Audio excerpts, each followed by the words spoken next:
Buen día, Miss Joana. El día de hoy vamos a exponer la guía de orientaciones pedagógicas ante la emergencia COVID-19 en una educación a distancia.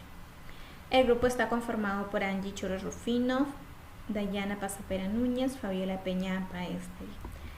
La presente guía la hemos titulado como recursos y estrategias aplicables en una educación a distancia. La problemática por la que surge la elaboración de esta guía para los docentes es que estamos dentro de una situación tanto a nivel nacional como a nivel mundial pasando por la pandemia COVID-19, y es por ello que el Ministerio de Educación emitió una resolución viceministerial 093-2020 donde estipula que a partir del 6 de abril se va a llevar una educación a distancia, de manera que podamos prevenir el contagio en las instituciones educativas, tanto nacionales como privadas, y de esta manera salvaguardar la salud de los niños y niñas de la EBR. Las áreas articuladas de esta guía son la didáctica de matemática, didáctica de personal social y didáctica de educación física, así como también el currículo de primaria y la práctica preprofesional. Objetivos: tenemos un objetivo general y objetivos específicos. Dentro del general es que nosotros implementemos la guía de orientación pedagógica de educación a distancia de acuerdo a entornos virtuales para que sea viable la planificación y ejecución curricular tanto a largo plazo como corto plazo. Los objetivos específicos es la elaboración de proyectos de aprendizaje desde una educación a distancia aplicando entornos virtuales, planificación y ejecución de sesiones de aprendizaje en la área de personal social, educación física, matemática, desde la práctica preprofesional, el diseño de estrategias didácticas de las áreas de matemática y personal social, la elaboración de fichas técnicas de materiales didácticos del área de matemática y la elaboración de fichas técnicas de juegos tradicionales y deportivos en el área de educación física, la elaboración de instrumentos para recojo de evidencias de los aprendizajes desde una evaluación formativa. Comenzando con el marco teórico, tenemos que tener en cuenta que la educación a distancia es una educación en la que no se está en un mismo medio físico, tanto los profesores como los niños, ni lo que son sus pares niños y niños. Es así como se da esta educación a distancia y se da mediante entornos virtuales. Luego, cuando hablamos de la planificación curricular, es que nosotros, ¿qué objetivos queremos obtener con nuestros niños? Y es por ello que nos realizamos 3 preguntas. ¿Qué aprendizaje se espera que se desarrollen los niños y niñas con relación a las competencias del currículo? Es decir, ¿a dónde queremos llegar con los niños? ¿Qué propósito? ¿Cuál es nuestro objetivo?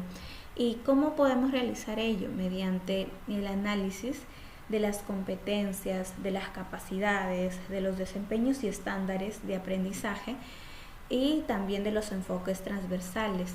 Los estándares de aprendizaje es de acuerdo al nivel y los desempeños de acuerdo al grado en que se encuentre el niño.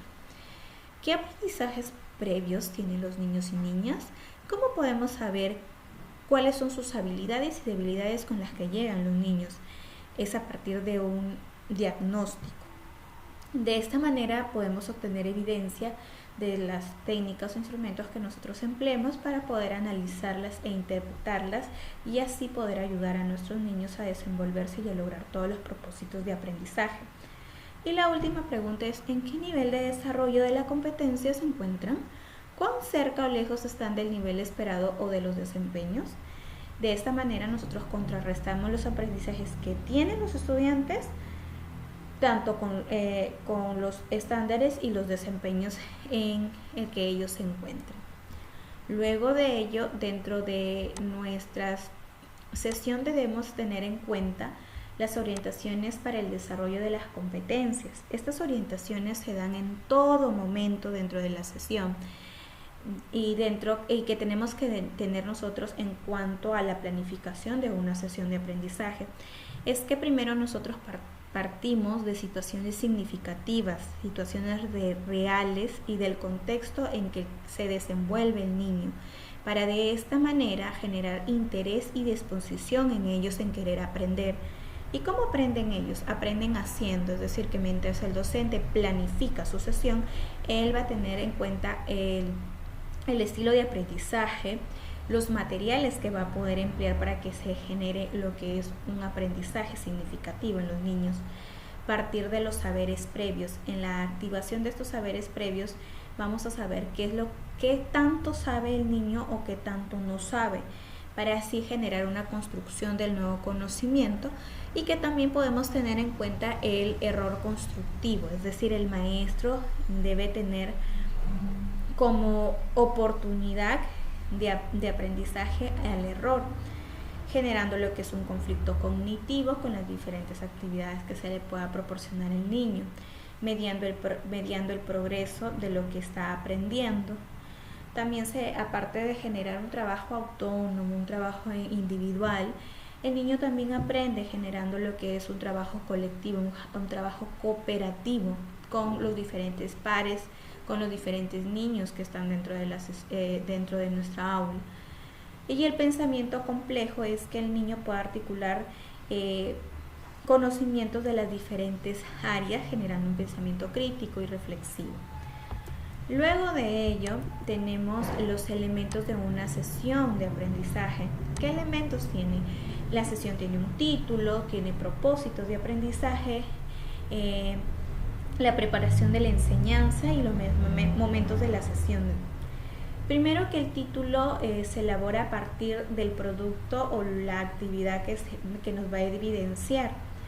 Luego, los propósitos de aprendizaje, como ya lo sabemos, son las competencias, las capacidades y desempeños dentro de la unidad de aprendizaje que nosotros ya hemos estipulado anteriormente. Y la preparación de la enseñanza es que el docente qué material va a utilizar, qué recursos, cuál va a ser su organización de las actividades, cómo las va a realizar y el tiempo prudencial que él tiene que tener para realizar todo ese tipo de actividades. Luego, los momentos de la sesión, que ya sabemos que es el inicio, donde se da la activación de los saberes previos y se da lo que es dar a conocer el propósito a los niños que queremos llegar a aprender ese día en nuestra sesión de aprendizaje, el desarrollo donde se dan las actividades, las estrategias y el cierre donde el niño reflexiona y da sus propias conclusiones. Dentro de los procesos didácticos debemos saber en primer lugar que los procesos didácticos son diferentes dentro de cada área curricular. Si hablamos del área de personal social, tenemos la problematización, el análisis de información y la toma de decisiones. La problematización es que nosotros le damos un tema o una pregunta al niño, ya sea, como ya hemos dicho, del contexto, que genere lo que es un aprendizaje en el niño. Eso es lo que va a hacer el docente, y el niño, ¿qué es lo que va a hacer? Es dar respuesta a esta pregunta. ¿Cómo va a dar respuesta a esta pregunta? Mediante el análisis de la información.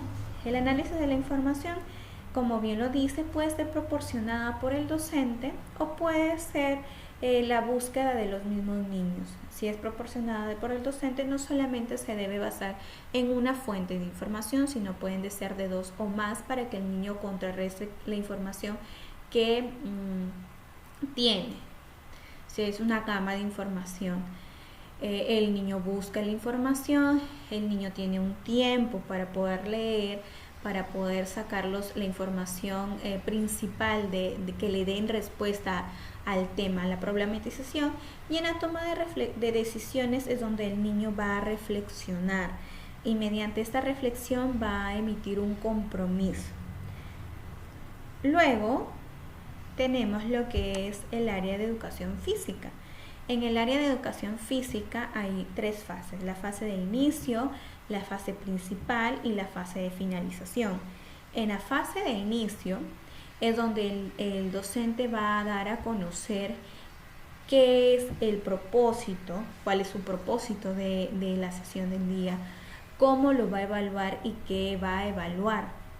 Y también aquí se da lo que es la activación corporal mediante los movimientos de estiramiento, las respiraciones, En la fase principal ya se dan las diferentes actividades, los diferentes movimientos, lo que se va a lograr dentro de este desarrollo de actividades, de secuencias y de movimientos dentro de lo que se quiere aprender. Y en la fase de finalización es donde el docente ya evalúa lo que el niño y los estudiantes han realizado, y también se genera lo que son respiraciones y movimientos de relajación. Dentro de los procesos didácticos del área de matemática son 5. Cuando hablamos de la familiarización del problema, es que el docente ya cuando ha brindado el problema, que va a ayudar a que el niño pueda aprender, él va mediante preguntas a realizar la comprensión de este problema, y el niño va a contestar, va sobre todo a decir cuáles son los datos importantes que nos van a ayudar a poder darle resolución al problema. En la búsqueda de estrategias es donde el docente le da un tiempo prudencial al niño para que él mismo, mediante los materiales didácticos o mediante su razonamiento, pueda resolver el problema. Cuando el niño está en este tiempo generando la búsqueda de estrategias, la docente va a acercarse. Si es de manera individual la búsqueda de estrategias, se va a dirigir a cada niño, pero si generalmente se da de manera grupal, ella se acerca a cada grupo y genera preguntas. Son preguntas también de comprensión del problema, preguntas qué material va a utilizar, y el niño va a dar respuesta a ello. Luego, en la parte de socialización de sus representaciones, es donde el niño va a comunicar qué estrategia utilizó, qué material le ayudó a poder dar respuesta a lo que es el problema. Luego de ello viene la reflexión y la formalización ya del tema, y por último el planteamiento de otros problemas, que puede ser que la profesora le brinde un problema igual al que ya han visto anteriormente, o en todo caso el niño también genera un nuevo problema a partir del que ya conoció. Dentro de las normas técnicas tenemos la 025/2019, en la que se estipula la evaluación de los aprendizajes. Es decir, que la evaluación deja de ser momentánea y se convierte en un proceso permanente y sistemático, permitiendo valorar el nivel de logro alcanzado durante el proceso lectivo. Y aquí en este cuadro tenemos el AD, el A, el B, el C. El AD es el logro destacado, el A el logro esperado, el B en proceso y el C en inicio. De esta manera se establecen criterios de evaluación, quienes son los referentes de las competencias, y con esto observando los estándares. Es decir, que los estándares, tanto como los desempeños, nos va a permitir saber en qué escala de calificación se encuentran nuestros niños. Luego tenemos la siguiente norma, que es la 033/2020, que es una evaluación de las competencias.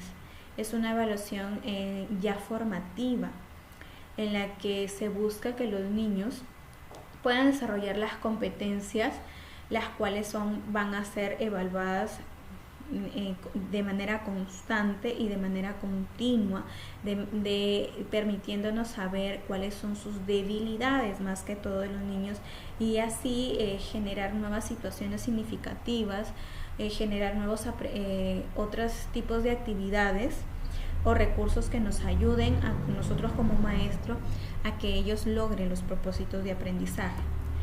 Luego tenemos la 093/2020, que es una educación a distancia, la cual yo hablaba hace unos momentos en el principio, que es la resolución viceministerial que dio el Ministerio de Educación, en donde la estrategia que se va a emplear, que se va a realizar, es la de Aprendo en Casa, que es una modalidad a distancia. Esta Aprendo en Casa se da tanto en la plataforma por web, se da radio y se da a televisión.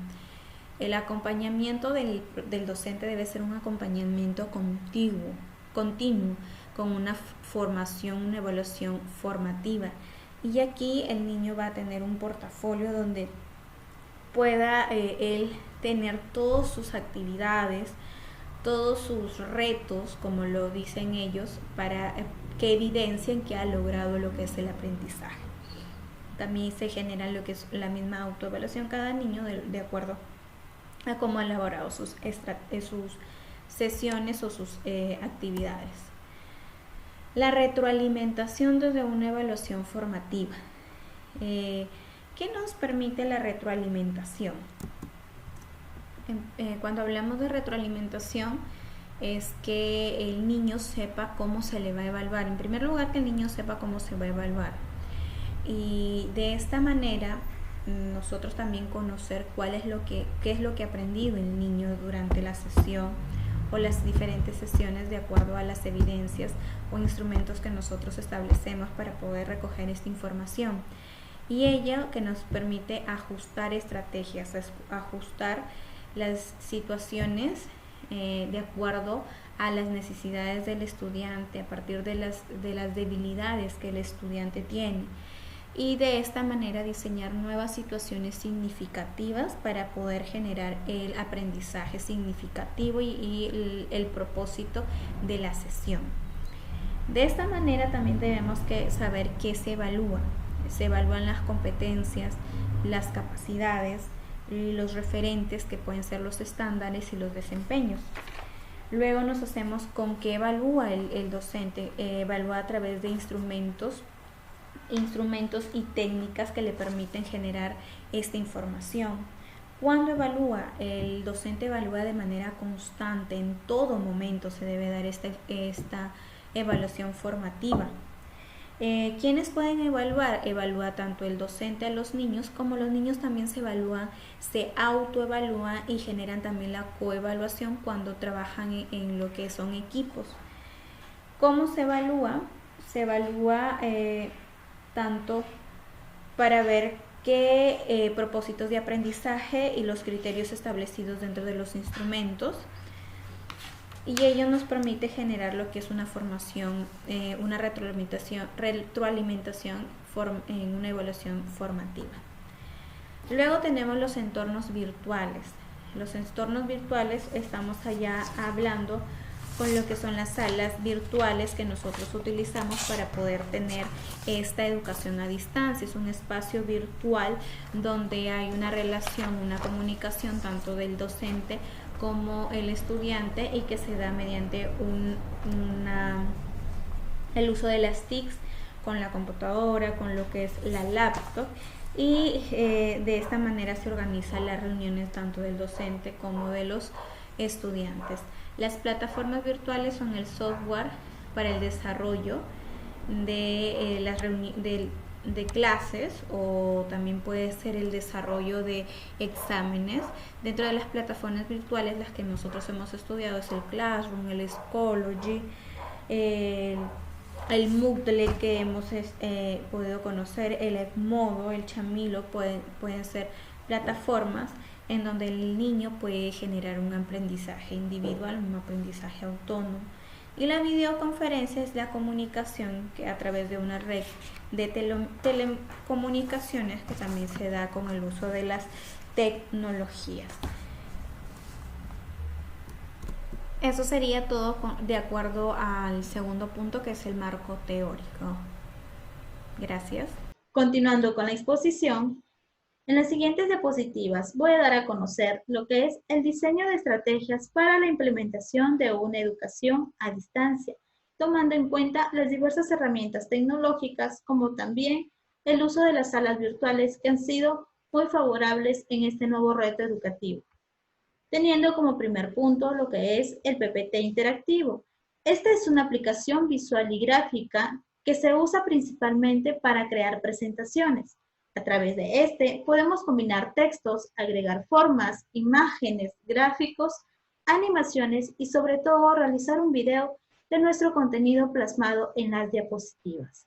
En cuanto a las salas virtuales, puedo decir que han sido de mucha utilidad y beneficio, ya que ha permitido la interacción con nuestros estudiantes, además de poder dejar actividades y tareas para que estos las puedan resolver desde la comodidad de su hogar. Las salas virtuales que hemos conocido son la sala de WhatsApp, el Classroom y finalmente el Schoolgym. También en nuestra guía vamos a encontrar lo que son las fichas técnicas. Estas fichas técnicas corresponden al área de matemática y al área de educación física. Este contenido, en cuanto al área de matemática, pertenece sobre todo a lo que son la utilidad del material didáctico. Con ello, hemos conocido lo que son los materiales no estructurados y materiales estructurados, conociendo también lo que es su utilidad y la competencia a que cada material corresponde. ¿Para qué? Para brindar una educación significativa y darle el uso correspondiente. En cuanto a educación física, puedo decir que hemos sido capaces de identificar lo que son los juegos tradicionales y cooperativos, dando a conocer la descripción de cada uno de ellos, la competencia que desarrolla y también el circuito que realiza. Buen día, mi Joana. Continuando con la exposición de mis compañeras en cuanto a la guía de orientaciones pedagógicas ante la emergencia COVID-19 en una educación a distancia, en esta oportunidad a mí me ha tocado dar a conocer los últimos puntos. ¿Y a qué me refiero con los últimos puntos? A las fichas técnicas de estrategias de aprendizaje, a las unidades de aprendizaje divididas en proyectos y en sesiones, y por último las conclusiones de esta guía.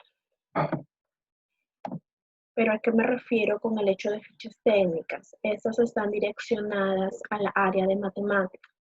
Como nosotros ya sabemos, el área de matemática como estudiantes y docentes y futuros docentes nos va a llevar a hacer uso de ciertas estrategias para nosotros poder enseñar, estrategias que lleven al estudiante a obtener una respuesta o un resultado mucho más rápido, rompiendo ciertos esquemas repetitivos, saliendo de la zona de confort, buscando cosas nuevas, que de esta manera permita al estudiante siempre poner en juego su imaginación. Al hecho de hablar de estrategias, en este caso de estrategias heurísticas, estas son reglas muy generales que transforman los problemas en una situación sencilla. Como ya lo mencioné, poniendo aquí, trayendo a flote el juego, para que de esta manera la matemática no se vea aburrida, sino que sea entretenida para el estudiante y de esa manera lo lleve no solo a quedarse con los problemas que le brinda el docente, sino que por su propia imaginación y curiosidad a crear nuevas problemáticas en donde aplicará lo aprendido previamente. Continuando con esto, tenemos a las técnicas de la celda o de la celosía, ya centrándome en cuáles son las estrategias. A la técnica de la celda o de la celosía, que este es un método para multiplicar números enteros que fue inventado por un matemático italiano, el cual llevaba por nombre Luca Pacioli en el siglo XI. De esta manera, ya el estudiante no va a tener que aprenderse, o por decirlo así, el estudiante se le va a hacer mucho más fácil multiplicar cantidades grandes haciendo uso de esa técnica. Como también tenemos los patrones de repetición geométrico con simetría, que este estudio es una actividad entretenida que va a permitir al niño desarrollar su razonamiento matemático y de esta manera desarrollar habilidades aritméticas, algebraicas y lógicas. como también los patrones aditivos en el calendario. En este caso nosotros nos referimos a patrones aditivos en el área de matemática cuando hablamos de patrones que dan origen a una sucesión aritmética o una sucesión geométrica. Y en este caso, al hablar de calendario, nos estaríamos enfocando a una situación aritmética, haciendo por ende la adición. También tenemos el juego en el espejo. Este juego es para experimentar la simetría y el reflejo, para que de esta manera despierte el interés del estudiante, teniendo en cuenta que lo va a acompañar en sus distintas necesidades e intereses a lo largo de su crecimiento, y a los procesos evolutivos de su juego y por ende de su aprendizaje, teniendo cierta relación con los patrones de repetición geométrica, pero en este caso solo se realiza una observación. En cambio, en el espejo ya se hace uso de un objeto extra para de esta manera descubrir lo que se quiere. Ahora, tenemos a las fracciones. En matemáticas, como nosotros ya sabemos, una fracción, un número fraccionario es la expresión de una cantidad dividida entre otra cantidad. Es decir, un número que expresa una cantidad determinada de porciones, como lo podemos observar en la imagen, el círculo dividido en partes. Es decir, este número va a expresar una cantidad determinada, la que nosotros queremos que represente. Y en este caso se va a tomar al todo dividido en las partes que nosotros queramos, representándose con una barra oblicua o horizontal, que va a separar la primera cantidad de la segunda ya nosotros al representarlo en números, sabiendo que la primera cantidad, la que se encuentra arriba, tiene como nombre de numerador, y la que está abajo como segunda es llamado denominador. Ahora, al referirnos de la calculadora, esta es una estrategia importante, ya que su uso va a permitir ejercitar determinados cálculos, en este caso los cálculos mentales, favoreciendo una selección de estrategias apropiadas para las distintas problemáticas que se le presenten a los estudiantes, resaltando que estas estrategias están direccionadas para los grados de tercero y cuarto de primaria.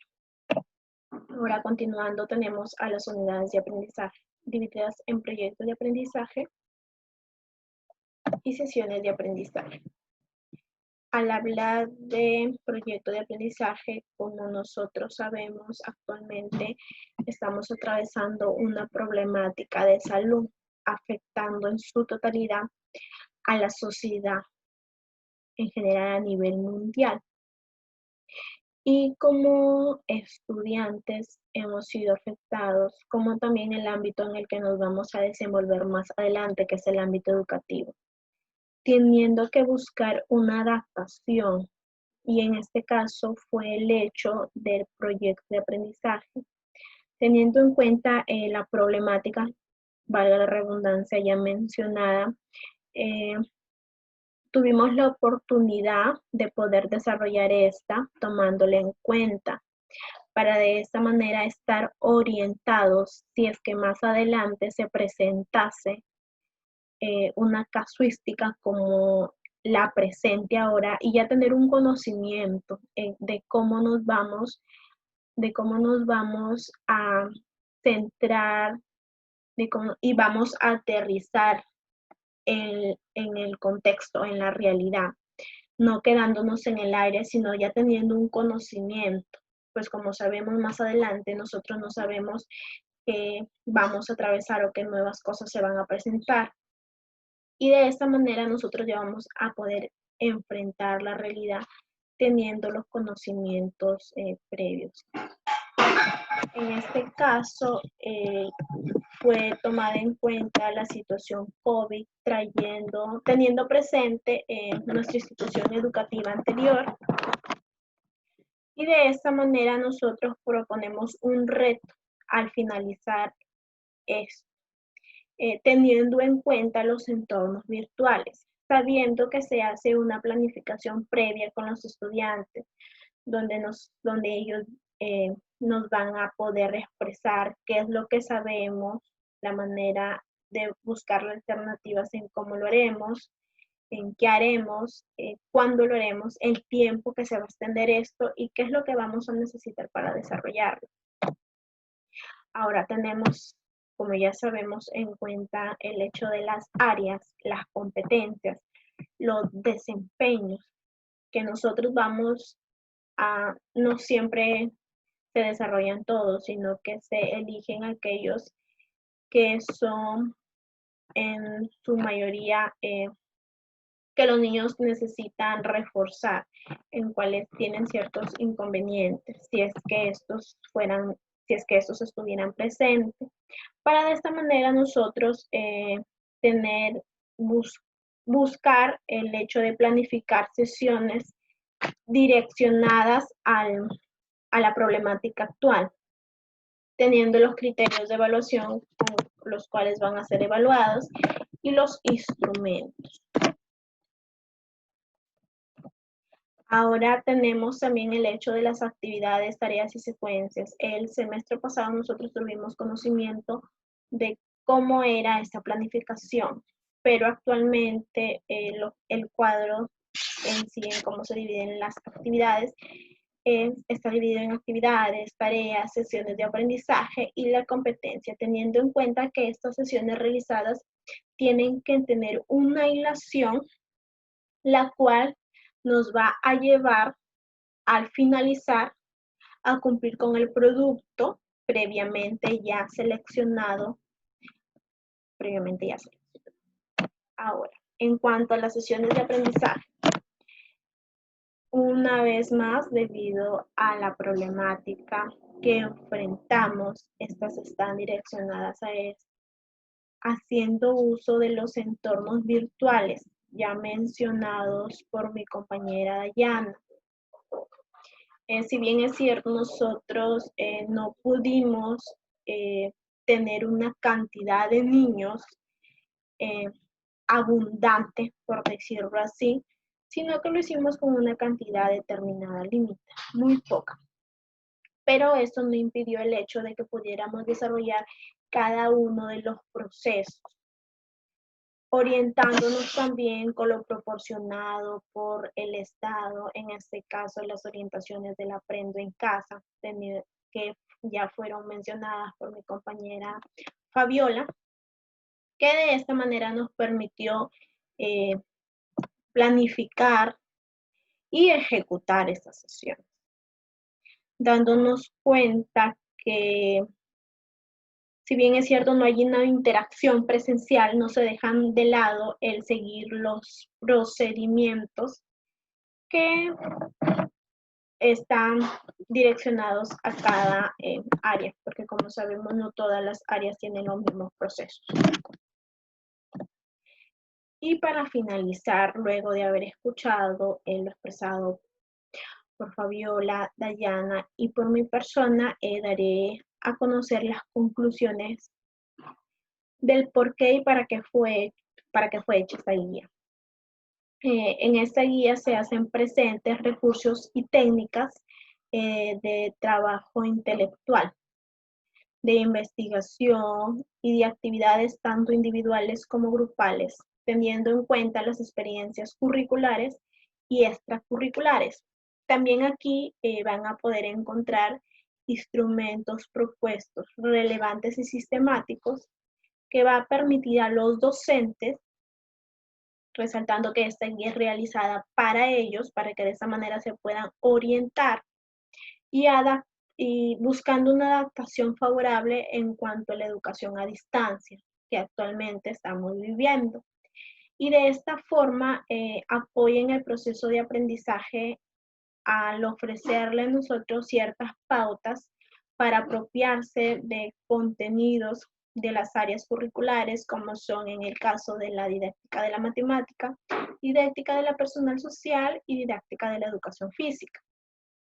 Y por último, se proponen metas claras que orientan a la planificación de sesiones, es decir, las estrategias por competencia de cada área y del proyecto mencionado, como también la utilidad y manejo de recursos virtuales en la modalidad a distancia que actualmente estamos viviendo, teniendo claro los objetivos y las distintas actividades en correspondencia con los distintos estilos de aprendizaje, sabiendo que debemos adaptarnos a ellos, ya que no todos tienen las mismas necesidades y tienen las mismas fortalezas. En correspondencia, aclarando ciertas dudas que pudieran dificultar el aprendizaje de este nuevo reto educativo. Y es así, hemos podido dar a conocer a manera general nuestra guía, esperando que sea de gran favor para que de esta manera algunos docentes se orienten en cuanto a la educación a distancia vivida actualmente, que no sabemos si será extendida. Muchas gracias.